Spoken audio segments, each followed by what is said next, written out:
féliciter, ça y est.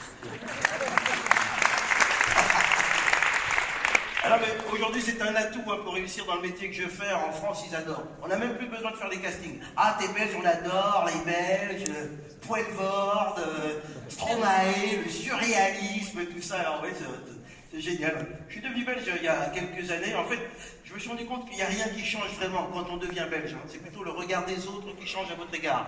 Par exemple, quand t'es pas belge, que t'as envie de boire une bière le matin, bon, pour les autres, t'es un roumain. Tu vois. Alors que quand t'es belge et que tu bois une bière le matin, ben là, tu respectes les traditions gastronomiques.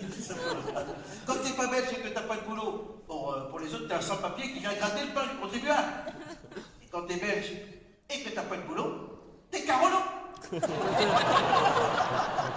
C'est simplement. Merci, merci. Alors, le surréalisme que les Français aiment tellement, je me suis demandé ce que c'était. Et j'ai décidé pour vous, ce soir, de rassembler quelques images qui évoquent ce surréalisme. Et si je devais démarrer avec une première image qui évoque le surréalisme, ce serait celle-ci. Attention, je vais vous demander de lire attentivement ce qui est indiqué sur ce panneau. On va le lire ensemble. Tunnel Béliard, le passage est difficile de 20h à 13h en français, alors qu'il est difficile de 20h à 14h30 en flamand. Alors, ce qu'il y a de surréaliste, c'est qu'il n'y a aucune mention qui est faite pour la communauté germanophone. Hein, on se fout complètement de savoir quand le passage est difficile pour les germanophones. Ils y vont quand ils veulent, on s'en fout. Voilà, c'est ça qu'il y a de surréaliste. Remarquez, l'histoire nous a montré que les germanophones et les Allemands se foutaient quand même pas mal de savoir quand le passage était difficile pour annexer un territoire étranger. Amitié entre les peuples, respect, bonsoir. Poursuivons notre série images surréalistes de la Belgique avec le panneau suivant, hein, le classique, regardez, encore une fois. On le connaît, hein, on l'a vu. Bruxelles se trouve à 18 km en flamand, vers la gauche, alors qu'il se trouve à 22 km en français, vers la droite. Que faut-il en conclure? Eh bien, tout simplement que si vous êtes pressé, autant aller à Bruxelles en flamand. Ça va beaucoup plus vite. Voilà. Bon, en dehors de ça, il faut savoir que le Belge aime être précis. Hein. On aime la précision en Belgique, on aime être précis. J'en veux pour preuve ce panneau qui indique les heures d'ouverture de ce parking. Regardez. On le voit bien dans le fond. On va le lire ensemble.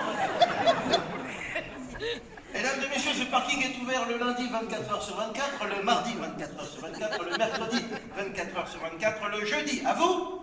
Il n'y avait pas de piège. Le vendredi 24h sur 24, le samedi 24h sur 24, le dimanche 24h sur 24 et les jours fériés 24h sur 24. Que faut-il en conclure?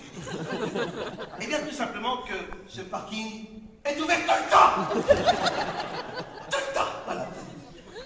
Alors, pour ceux qui ont encore des problèmes de précision sur les heures d'ouverture du parking, nous avons ceci, hein, qui vous permet, évidemment, comme vous pouvez lire, de tout savoir sur les parkings. Hein. Tout savoir sur les abonnements, les réservations, les heures d'ouverture, etc. Comme s'il y a des gens qui appelaient en disant bonsoir, je voudrais tout savoir sur vos parkings, je voudrais savoir si on peut réserver une table éventuellement pour l'hiver. Je voudrais connaître le type de revêtement pour l'ensemble de vos parkings.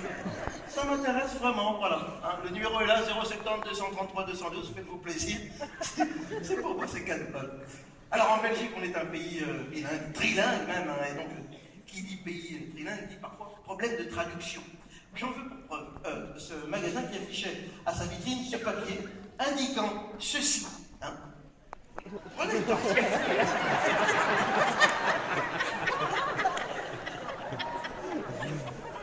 On va le lire ensemble. À l'achat de 2 paires de tongs, la 3e est à moitié cuite. Là, on ne sait pas du tout ce qu'il faut en conclure. Hein. On ne sait pas. C'est un truc, voilà. Imaginez, par exemple, monsieur, vous allez acheter une paire de tongs pour vous. Hein, voilà. Prenez une pour votre femme également. En sortant, le vendeur question disant hop, hop, hop, attendez, monsieur. Il y a également une troisième paire, hein. Je viens de la mettre au micro-ondes. L'autre moitié, vous la cuisez chez vous, si vous voulez. Hein, voilà les problèmes de traduction qu'on peut avoir dans les magasins de chaussures. Et dans les restaurants aussi, hein, comme par exemple ce menu. Hein.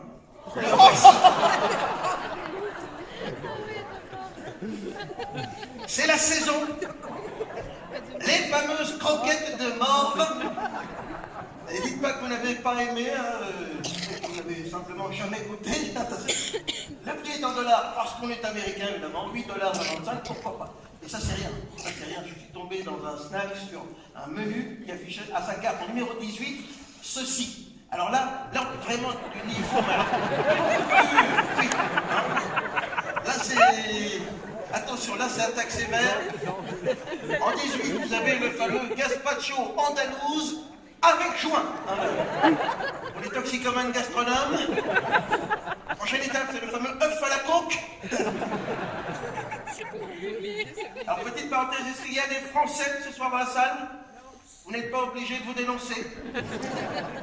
Alors, en France, on est plutôt Staif.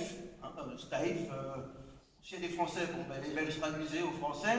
On est plutôt Staif. J'en veux pour preuve les manifestations, comme par exemple le 14 juillet.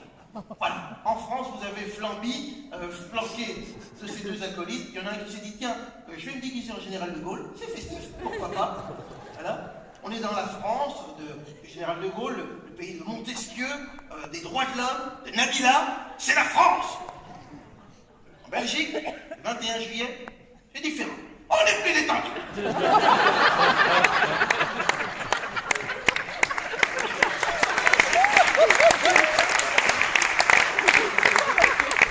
On est beaucoup plus détendu, bien à l'aise. Là, on a tombé la veste, la panse est devant. La prochaine étape, c'est le Marcel, le short et les tongs à moitié cuites, pourquoi pas. Voilà, hein.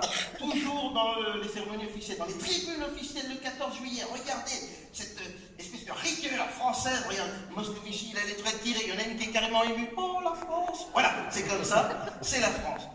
Vous prenez les tribunes officielles en Belgique. C'est différent. Voilà. On se marre. Il y a une autre ambiance, quoi. Et à mon avis, le roi a raconté à un ami sa plaque favorite. C'était un citron et une vache qui rentre cagoulée dans une banque. Le citron dit plus un zeste et la vache, personne ne bouge. Et elle se bat. Elle se bat, un ami. Et l'autre, il n'a pas compris.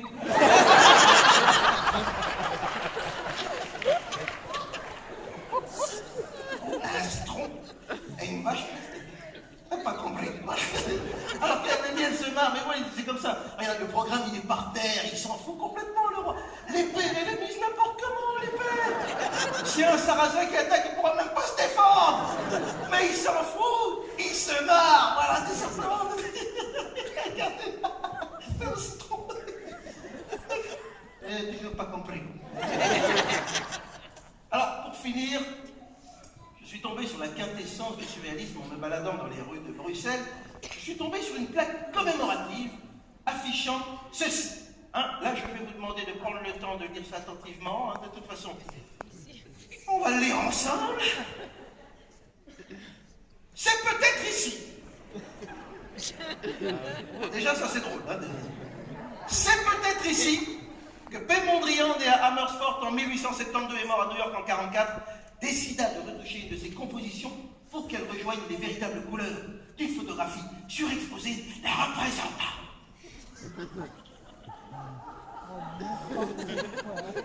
Que faut-il en conclure? Eh bien, tout simplement, que c'est peut-être ici. Un type qu'on ne connaît pas a fait un truc dont tout le monde se fout, mais on l'a quand même mis. Voilà. C'est là. Il est là. Il y a des gens qui viennent de super loin, rien que pour ça. Il y a des gens qui viennent de New York. I heard that P. Mondrian made this thing. Is it here? Maybe. Et des ouvriers communaux qui ont plaqué ceci. Des gens, où est-ce qu'on la met la plaque? J'en sais rien, mais elle en a fait. Je suis sûr que c'est pas de l'autre côté. Bon, t'as peut-être raison. Il a dit ça.